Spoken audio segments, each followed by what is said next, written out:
everybody, and welcome back to the launch of our Business Domination book, A Woman's Guide to Business Domination. We're super excited to be launching today, and I'm also super excited to be launching and opening our discussion with one of our co-authors, Annette Densham from the Audacious Agency, and she has written a chapter in the book called Breaking Through Imposter Syndrome, and how many of us have just battled with imposter syndrome. If you think you haven't, you probably have, or you haven't been truthful to yourself. And anyway, Annette is an expert in this, hence she is one of our global experts authoring in this fantastic book, and she has specialized therefore in how to overcome imposter syndrome and to make that enable you to actually go gold in your business. So welcome today, Annette. Hello, Annie. What a great thing to overcome, hey? Overcome all that self-doubt. Oh, sounds exciting.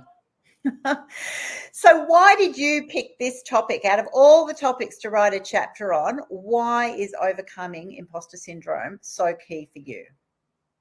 Well, I think that when you have faced something yourself, it makes it far easier to write about. So when I was thinking about, what could I write about? I could write about how to enter awards. I could write about, how to use PR and publicity to, get noticed, all of those technical things that we do in business. And I was thinking, what's the thing that really stops people from doing these things? I hear lots of people say, oh, I'm not ready for that, or I don't think I've done enough, or do you really think I'm worthy? Or, and there it's just doubt. And I thought, wow, I've done that so many times where it's like an opportunity's come up and I've talked myself out of it because in my head, I'm a bigger loser than what everybody else thinks I am. So it just made sense to me. Let's write about something that you know and you can speak from the heart, and you can speak from experience. And you can also speak from professionally, having worked with lots and lots of women and men. Men suffer imposter syndrome as well, because I think if you can overcome and I don't actually think you can ever really overcome it, but if you can tell it who's boss, then it means that life gets a little bit more comfortable for you. It sure does. And for those listening in, this is really, I love the way people in this book, the authors in this book, have really shared their personal experiences, right, on how these issues do affect them. Because Annette here is an award-winning PR and business award specialist. Like she's the one out the front making sure that people in business are getting recognized, publicized. And I know her own journey has been that, feeling that she wasn't going to achieve, and she jokes and says, told me that she, the only award she ever won was a top dog award in grade 2, which is quite hilarious. And she had a career and she had a very cushy job, and then went, oh my gosh, you know what, maybe I need to overcome to be able to become this great human being that Annette Densham has been. So I would love you to share a little bit more then about what challenges you had, what was happening with your mindset, and those, when you actually go, oh, we've all got doubts. But some people, those doubts actually stop them from achieving, all the things that they were born to be, right? They were born to receive, they were born to give to the universe, So it's really sad, actually. So I think your chapter is so pertinent that people need to go, you know what, maybe I am letting this imposter syndrome get the better of me. So how about you share a little bit about how it affected your life, and then what was the biggest breakthrough then to go, you know what, I'm going to launch out, I'm going to start my own agency, and I'm really going to own my space, and I'm going to take hold of this imposter syndrome. Kick some butt, kick some imposter syndrome butt.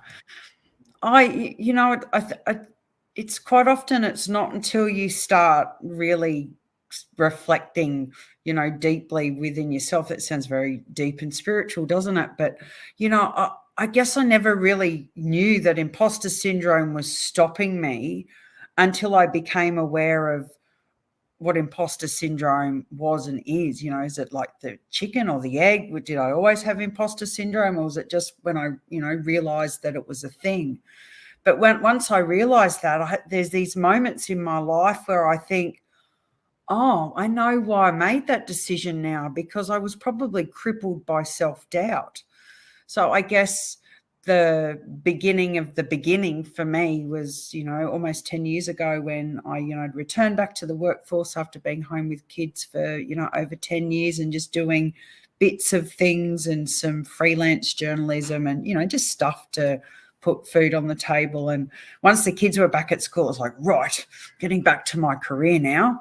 So, I worked my way up to comms manager in the not-for-profit space. I love that space. So many great storytelling opportunities and so many amazing people that work within those organizations. So I got this great job. I got headhunted for it, and I got paid this biggest salary I'd ever had in my entire adult life. It was like, oh my God, I can actually eat more than 2-minute noodles. And within a year it was gone. I got handed my redundancy papers, and I'm sure there's lots of reasons beyond financial restructuring that was going on behind the scenes. And I was thrown into this big pit of, oh my God, I am such a loser. I can't even keep a really good job for longer than 12 months. Like, what? Who's going to hire me? And I binge watched, I don't know, 5 seasons of Dexter, which might show you where my mindset was at the time.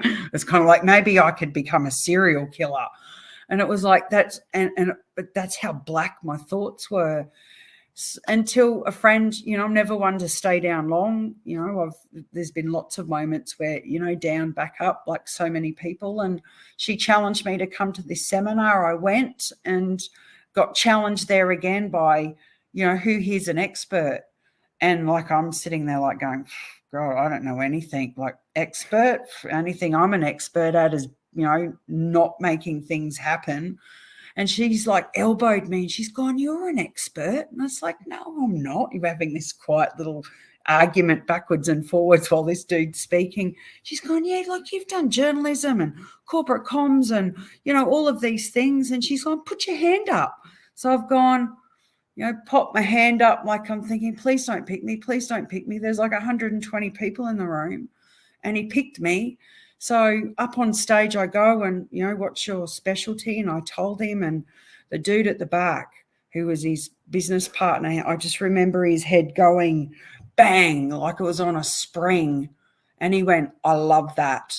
And it was, how to help businesses get free publicity, really simple. And I'm I'm going, dude, you get really excited about not much. Really? Doesn't everybody know how to do that?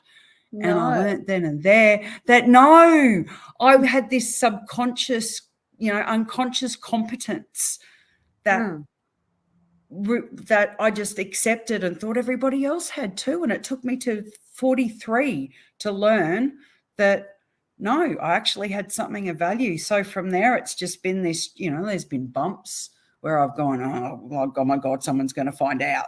And then it's like, no, I know I can do this. And then it's like, oh my God, I've got that wrong. Till I got to this point where I went, I'm an expert on imposter syndrome now. Just come and ask me. I've nailed it. Exactly. Yep. How many of us do actually have that? We undervalue the skills that we have. I know you had extensive experience in your journalistic career, your communications career. You were an expert.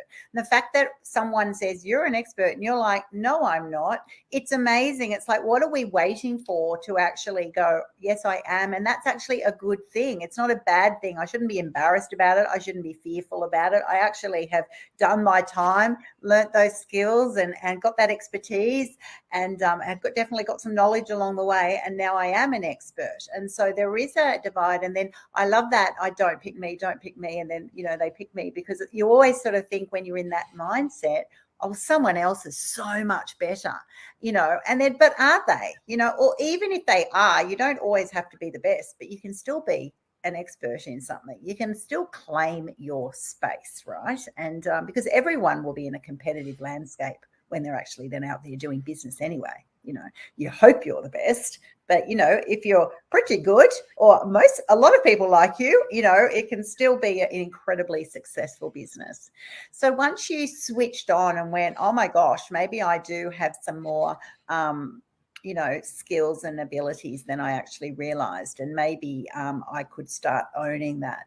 What was the difference in your, yes, obviously you then started a business and you have created something amazing with the Audacious Agency. But you also would have had some, hiccups, because it's not an overnight, success story, right? And I need to be honest, sorry if it was for you. I'm just going to say it for all the listeners. Most things aren't an overnight, because you'll default to those tried and tested, tracks in your brain that have gone and said, you're not good enough. Someone will find you out. Someone will know that you're faking it here a little bit. How easy was it for you to overcome? What sort of techniques did you use, if you like, to be able to go, you know what, I am going to nail this because it's worth it. I am worth it. I was just thinking about, no, not an overnight success. Definitely not. Almost 10 years in business, and I was thinking as you were speaking, Annie, that maybe it's like if you diluted all the times that everything went right, maybe it's like 2.5 years and 13 seconds. Like who knows? Because there are certainly lots of up and downs there. It's like, my God, what was I thinking? Someone said this business journey was going to be, it'd be, make your own hours and do all of this. It's like, not like that at all.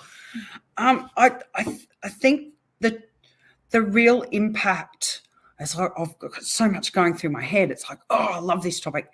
The real impact that I found and the difference in my business was that, the first thing that came to my head when you said that was, I no longer care. I'm not emotionally invested in the outcome of the sale or the sales process. Because back when I was doubting, and I still doubt myself, but it's just more of a flipped, and then it's like, I've got these strategies I've created where it's just like, you're an annoying fly, away you go. But back when it was like, someone was tipping like mud over my head and weighing me down with self-doubt and all of these questions, when I would be, interacting with a prospective client, there was, this misoma of doubt and, desperation. Like, I really need this sale because, like if I make this sale, then, we can pay the rent next week, or we can, maybe we can go on holidays. And then when I got to the point where I went, you know what? I'm really good at what I do. I'm a great writer. I'm a great interviewer. I'm amazing at capturing someone's story. I'm amazing at, being dumped on with all of this information and going through it and coming out the other side with the person going, oh my God, is that me? It's like, that's amazing. So it's like, I have a skill. I have a gift. Being able to write, I think, is a real gift. And when I accepted that, now when I am talking to someone to close business, I'm not selling to them at all. Like, I don't sell anymore. It's not like, here's my features and benefits and I'm going to upsell you this, I'm going to do that. It's like, of course, it's here's what's in the box, what you're going to get. But what you're going to get is this certainty and this surety around what we do, which may be messy sometimes because we're a growing business, but we're invested. I'm invested in your story. So, come on the ride with us. And that's the energy that we're giving off. And I close far more business now than I ever. Sometimes I say to Lauren, I think I might turn my calendar off because I just don't think that we can cope with any more work right now. What a great place to be. Yeah. Like, that's like, boom. Like, I can go to people that, my gut says, run away very fast. This person's going to be annoying. And you go, we really don't have capacity at the moment for that type of industry. We're happy to put you on a wait list, or I can recommend someone to you. I know some great PR people. It's like honey flowing out of my mouth. And that's what facing imposter syndrome in the mirror and looking at it and going, oh shit, that's me. Like, I'm the one that's stopping me. How do I get around this? What help do I need? And it may be I got counseling, I got a business coach. I read a lot. There was a lot of things that I did to make sure that I was healing me inside first before I could go and turn it on and go, you know what, I'm comfortable, I'm confident, and I'm competent. That's a nice mix, a nice place to be. It's a very nice place to be, and I'm so glad that you pursued and you got to that place, because you've done awesome things, and it's just such a delight to do business with you now. Then when you've struggled in that way before, I love it. So in your chapter, you've written a chapter on how to overcome. And so are you going to be giving those readers of this book, are you going to be giving them some tips and some tools? Is it very practical? What are they going to receive when they read your chapter? Well, if you read anything from me, anything long form, I am channeling Stephen King, because he is my writing muse. So there's a lot of description, there's a lot of storytelling, like I kind of build where you're going to, I just love telling stories, because it's, there's a lot of business books where it's just like, here's the problem, do this, then do this. And it's like, I really want people to relate. And so I actually tell a few stories of some music is very important to me, and I'm very honoured and privileged to be able to listen to the music of some incredibly creative and talented people in the world. And I talk about the story of like Lady Gaga and David Bowie, and the imposter syndrome that they suffered from, because it's really easy to look at someone who's incredibly accomplished and think that they've got all their shit together and like they've got no problems in the world and everything's hunky-dory. But that's not the case, because they're human beings, and self-doubt is kind of, I think, goes with the territory of being a human being. It's just how we deal with it. So I share those stories. I share my story of when, I first probably realized as a kid that there were some things and places that I didn't fit.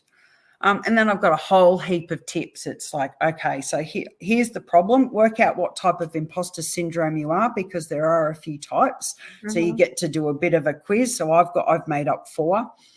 Awesome. I don't have any psychological background or training. I just am a human being and have observed lots of people in my 52 years. So it's, and I'm a journalist. I observe things. So work out what type of imposter you are, and then work out how you can like get on top of it. Exactly. And we're all about getting on top of it. So this book, when you get it, ladies and gentlemen, by the way, A Woman's Guide to Business Domination, it's going to have 18 different authors, different ladies who are doing amazing things globally. And what I absolutely love is, as Annette said, it's like it can happen to anyone. It happens to all of us. And I know I've worked professionally with very, very senior, influential people, celebrities, and everybody will say, oh yeah, I kind of feel nervous in a certain situation because, that person's amazing. I feel intimidated. So that you'll always be in that situation. Hopefully, if you're learning and you're growing and you're pushing yourself, you'll always be in that situation that the next level up, you suddenly feel the weakest link in the room again, right? But that's actually a great thing. And because you actually push through that with really great strategies, and I think, to be honest, the best way is to actually have someone who's done it, had it, nailed it, and then is happy to pass that wisdom on, rather than someone who's just wrote about the principle of it. So that's going to be absolutely gold for you for when you actually read that. I think, this is going to be a key chapter of the book, because, all of us have struggled with it. I remember, when I've got my first CEO role, 12 years ago, I'd gone, everyone was going, you're not going to get it, you're not going to get it. And then I did get it. And then it was like that excitement, and then go, oh my gosh. And immediately it was this overwhelming, what if they're going to realize I don't actually know what I'm doing? What if I'm not really a CEO, even though I had the title and they picked me and it was merit-based and it was all appropriate? So whenever you go up to that next level, I totally relate those listening in, and you're going to find such value here by listening, reading the words of someone who has gone through those experiences. We do all go through those experiences, and then we have a choice. We either hide, and I know you've had times that you would have wished that you'd done something else and then went, nah, not ready to confront yet. And the years can go by, right? Long years, and then you realize, oh, I'm stuck in this spot. Why am I stuck here? And it's really easy for us to look outward and look for people to blame. And it happens. I see it more and more now. It's like my fault. It's their fault. They shouldn't have done that. They shouldn't have spoken to me that way. But when we take personal responsibility for where we're at, and look, and I'm definitely not talking about, mental illnesses and other health conditions which are being treated by psychiatrists or psychologists. That's a whole different ball game. But for those, who, are, working through life, it's a pretty good life, but there's still these moments where you stop and you think, what am I doing here? That's when you go, I'm here because this is where my feet led me. Nobody else to blame. I made the choices to be here. Now, how do I unmake them, or how do I find a way to move forward so that I can start changing my life? It's a really empowering and strong place to be, to go, I'm in charge. Oh, it's the best, right? That's why we've got this book. It's called A Woman's Guide to Business Domination. You want to be dominating in a good way, though, just in control, in charge, saying, you know what, I've got this. I'm comfortable. I'm confident. I'm capable in who I am, and I'm not just faking it. I will actually go, if I feel uncomfortable here, I'll actually go and learn those skills. I'll go and get that knowledge. I'll go and associate with other women, tribes, others who will actually support me and also encourage me, but keep me accountable, right? Because that's actually what we do. And when we do push through that, those little bits, you can just do it in little bite-sized bits before you go all guns blazing, or like I do, and just go whatever. But it is worth it. What I want to finish with on this time together is that it is so worth it. Those of you who are going to be, thinking, oh yeah, I do battle with this. Definitely, when you read this book and read this chapter, you're going to be thinking, what's the value for you by overcoming? All right. So it's not just to read about it and go, yeah, I have that. I want you to actually think, if I overcome this dreaded imposter syndrome, because it is a dread, right? It's an anchor. It's taking your time and your energy, your emotions, taking your potential. It's robbing you. And so it has no right in your life, is my view. So when you actually want to start reading about this and confronting it, I want you to just be thinking, why? Because of the value. And I know you, Annette, not only have you then become an incredibly successful businesswoman, but you also now have the opportunity throughout your business to be helping so many others. And that's the great thing. It's not just for yourself. It's then poured into the business that you have, that you can just continue adding value. So those of you listening in to this conversation, I encourage you just to pick up your pen and go, what would change in my life if I actually did overcome imposter syndrome in this key area? And you'll know what it is, the one that you want to do but you avoid, and you say you're not very interested even though you really are. We've all been there. And look at Annette smiling. Yeah. Okay, why do you try that? Oh, I'm not so interested at the moment. You're like, yeah, you totally are. I'm a little bit busy, and I've got the stuff with the kids, and I've been meaning to clean out the linen cupboard for a while. It's like, what? Really? Go for it. Like, what have you got to lose? What have you got to lose? You've got absolutely nothing to lose. And all of the authors in this book are also really easy to contact. Their bios will be in the book for you. They're very available on social media. Connect with you. You can reach out to any of them personally, just to ask them some questions and to actually get some help along your way as well. So closing words from you, Annette. What's your message to those watching in now and are thinking, oh, should I actually confront this issue of mine? My closing words are, it's not going to be easy. And I'm not saying that to be a Debbie Downer, because, like, let's be honest, the world's not full of sunshine and rainbows 100% of the time. Any change is uncomfortable. But I think if you approach change with the spirit of, of renewal and optimism that, things can always be different. I said it to my son the other day. He's 21 and looking at the world and thinking, oh, it's pretty heavy. And I said, mate, what you need to do is just find those moments of joy in the relationships, in the down here. Stop looking up here. Let's come back down here a little bit and have a better relationship with ourselves, whatever that looks like for you. Because, there's enough pain in the world. Why put yourself through it? At the end of the day, we are stopping ourselves. The secret to success starts between here and here. Get that right, and things really do get a little smooth. Maybe not always, but a lot smoother. Yeah.